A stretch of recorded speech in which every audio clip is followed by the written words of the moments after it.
Imagine your microcontroller has a tiny stopwatch inside. That's a timer.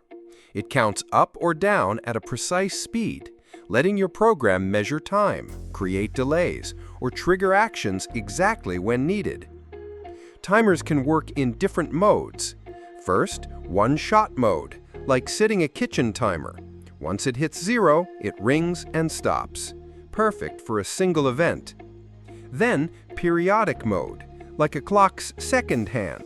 Tick, tick, tick, repeating forever until you tell it to stop. Great for generating steady signals or triggering tasks regularly.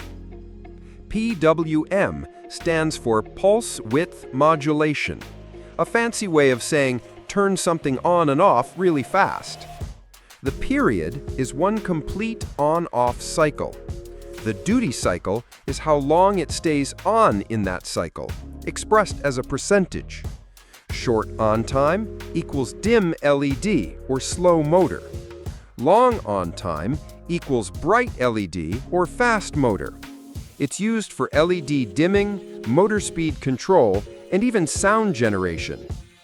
In code, we can control two things: frequency, how fast the on-off cycles happen, and duty cycle, how much of that cycle stays on. Adjusting these changes the brightness, speed, or tone in real time. For example, lowering the duty cycle makes a fan spin slower without wasting energy. Here's a simple demo idea. Use a microcontroller, an LED, and PWM output. Start with a 10% duty cycle, so the LED is dim. Gradually increase to 50%, then 100%, and you'll see it get brighter and brighter. This is the magic of PWM, precise control using nothing but on-off signals.